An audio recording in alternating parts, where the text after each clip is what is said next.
Assalamualaikum warahmatullahi wabarakatuh. Nama saya Mila Hanifah Batubara, INPM 2013090081 dari Fakultas Ilmu Sosial dan Ilmu Politik jurusan Kesejahteraan Sosial kelas 4 pagi.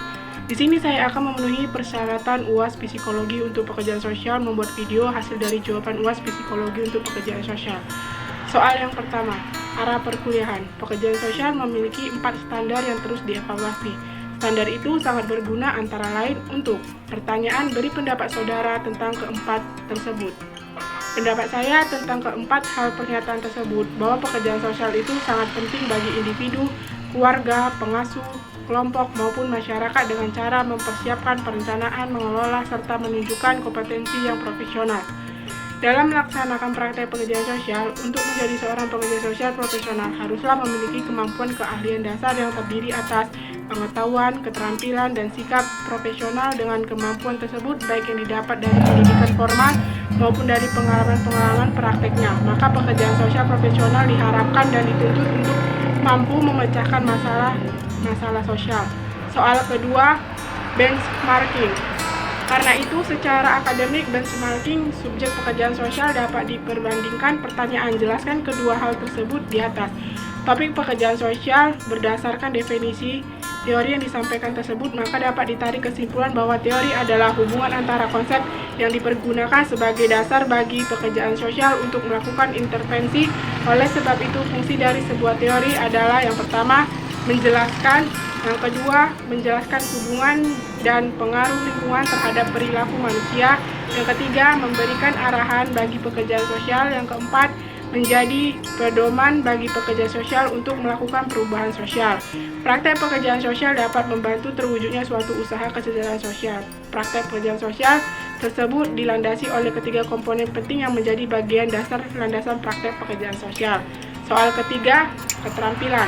Keterampilan subjek yang disorot untuk menunjukkan pengetahuan ini dalam praktek dapat meliputi pertanyaan, jelaskan kedua hal tersebut di atas.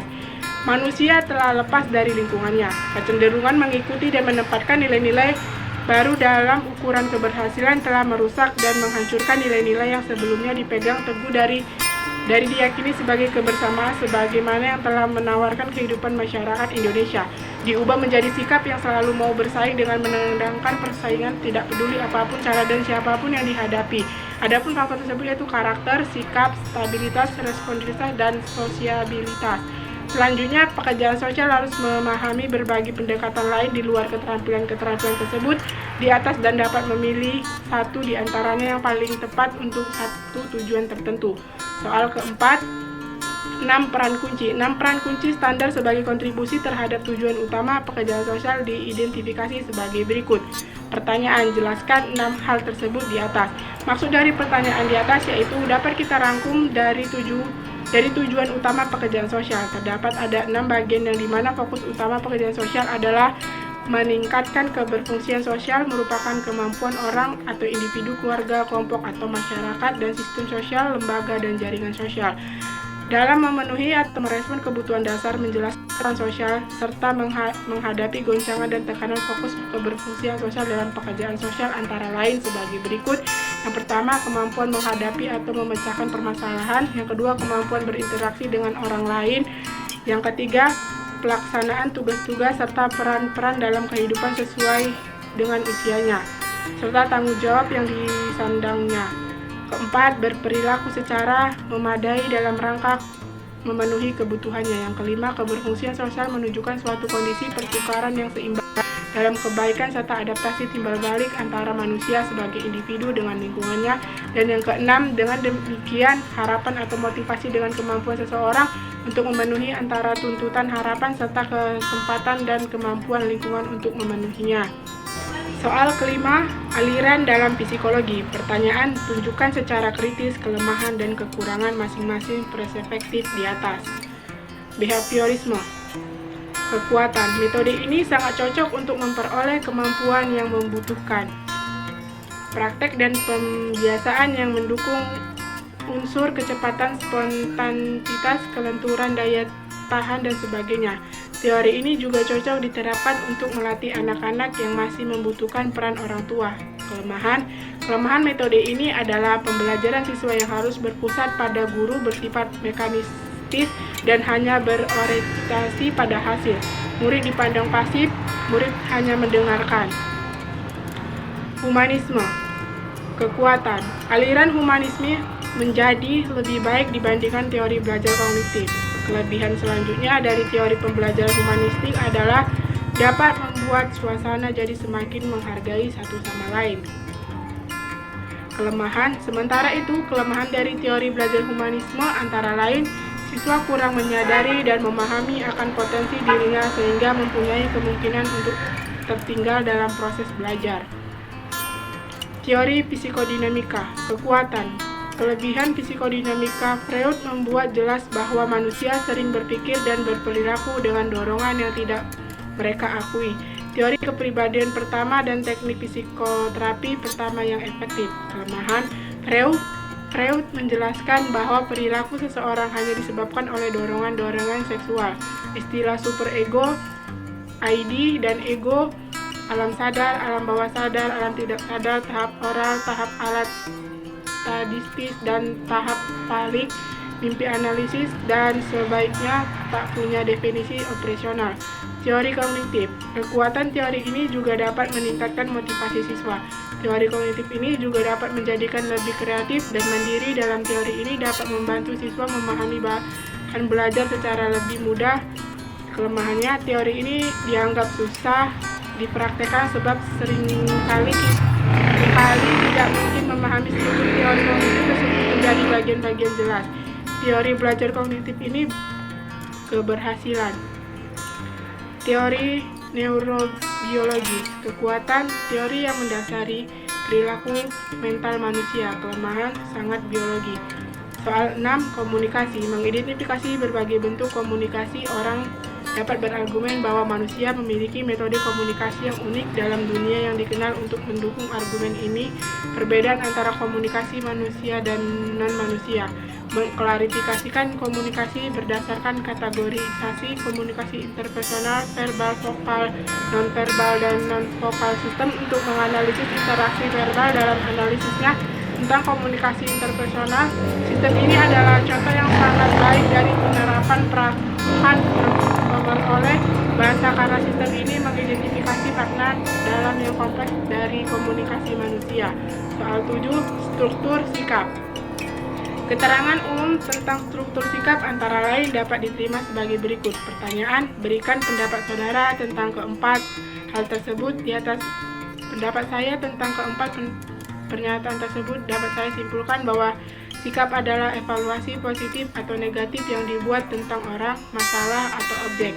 Sikap membentuk fondasi utama dari cara individu berpikir tentang dan memahami dunia di sekitar mereka. Akibatnya mereka mempengaruhi dan dipengaruhi oleh kepercayaan dan kognisi orang. Suatu sikap mungkin didasarkan pada kombinasi dari ketiga komponen ini, yaitu kognitif, afektif, dan perilaku. Soal 8. Psikologi dan penyakit mental. Pemahaman saya tentang penyakit mental, penyakit psikologis atau gangguan mental adalah kondisi yang mempengaruhi pemikiran, perasaan, suasana hati, dan perilaku. Gangguan mental atau gangguan jiwa, penyakit yang mempengaruhi emosi, pola pikir, dan perilaku. Pendapat saya tentang gagasan perilaku yang dianggap sebagai abnormal dalam mengidentifikasi penyakit mental merupakan secara singkat, perilaku abnormal adalah perilaku yang dianggap menyimpang dari apa yang diharapkan dan menjadi standar dari perilaku yang normal. Psikologis disebut dengan kelainan kepribadian besar karena mempengaruhi seluruh kepribadian seseorang sehingga tidak lagi bisa menjalani kehidupan sehari-hari. Pendapat saya tentang perilaku yang menyimpang dari norma statistik, perilaku yang menyimpang dari norma sosial, perilaku yang maladaptif, dan perasaan pribadi tertekan. Penyimpangan dari norma statistik berdasarkan frekuensi statistik, penyimpangan dari norma sosial berdasarkan aturan-aturan sosial masyarakat, ketidakmampuan. Soal 9. Psikologi anak. Bagi saya hal yang menarik tentang perspektif psikologi tentang perkembangan anak yaitu untuk mengetahui tingkah laku individu itu sesuai atau tidak dengan tingkat usia atau perkembangannya. Untuk mengetahui tingkat kemampuan individu pada setiap fase perkembangannya, untuk mengetahui kapan individu bisa diberi perubahan lingkungan baik internal maupun eksternal pada tingkat perkembangan anak. Soal 10, masa tua. Usia tua dari sejumlah teoritis. Usia tua atau sering disebut dengan lansia adalah seseorang yang telah mencapai usia 60 tahun ke atas. Merupakan proses penurunan daya tahan tubuh dalam menghadapi rangsangan dari dalam dan luar tubuh. Terdapat tanda-tanda penuaan eksternal. Jelaskan. Terlepas dari temuan ini, dapat dikatakan bahwa ada berbagai perubahan fisik dan psikologis yang dapat diamati pada orang tua. Terdapat tanda-tanda penuaan eksternal. Jelaskan. Terlepas dari temuan ini, dapat dikatakan bahwa ada berbagai perubahan fisik dan psikologis yang dapat diamati pada orang tua, yaitu kerutan kulit, gerakan lebih lambat, melemahnya tulang, nyeri sendi, perubahan postur, peningkatan kelelahan, rambut berubah atau rambut rontok, kehilangan gigi, kehilangan ingatan. Banyak penjelasan yang menghubungkan demensia, kecerdasan, dan memori dengan proses penuaan.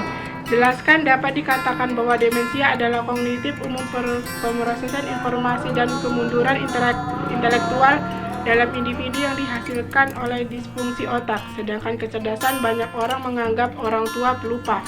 Memori sensorik. Memori sensorik mengacu pada semua rangsangan sensorik yang terpapar pada individu. Ingatan jangka pendek. Memori jangka pendek dapat digambarkan sebagai rentang perhatian langsung individu terus-menerus dibombardir dengan stimulus sensorik, khususnya yang bersifat visual. Soal yang terakhir yaitu soal yang 11, psikologi sosial. Jelaskan definisi psikologi sosial, konsep afeksi sosial, social power, pembelajaran sosial dan kognisi sosial, keputusan, kekuasaan, dan kepemimpinan. Definisi psikologi sosial. Psikologi secara umum diartikan sebagai ilmu yang mempelajari tingkah laku manusia, ilmu yang mempelajari tentang gejala-gejala jiwa. Konsep afeksi sosial. Afeksi adalah sebuah istilah psikologi yang digunakan untuk menjabarkan tentang suatu perasaan. Social power. Kekuatan sosial adalah bentuk kekuasaan yang ditemukan dalam masyarakat dan dalam politik pembelajaran sosial dan kognisi sosial. Sosial pembelajaran dikenal juga dengan belajar observasional, yaitu suatu proses belajar yang muncul sebagai fungsi dari pengamatan, penguasaan, dan dalam kasus proses belajar, peniruan perilaku orang lain. Sedangkan kognisi sosial adalah cara yang terjadi pada seseorang individu untuk menganalisis, mengingat, serta menggunakan informasi, keputusan, kekuasaan, kepemimpinan. Kepatuhan berarti patuh tunduk pada ajaran dan aturan. Kepatuhan adalah perilaku positif penderita dalam mencapai tujuan. Sedangkan kepemimpinan adalah setiap usaha untuk mempengaruhi. Sementara itu kekuasaan dapat diartikan sebagai suatu potensi pengaruh dari seseorang pemimpin. Jadi kekuasaan merupakan salah satu sumber seseorang pemimpin untuk mendapatkan hal untuk mengajak atau memengaruhi orang lain. Cukup sekian yang dapat saya sampaikan, kurang dan lebihnya saya mohon maaf. Saya akhiri dengan salam. Wassalamualaikum warahmatullahi wabarakatuh.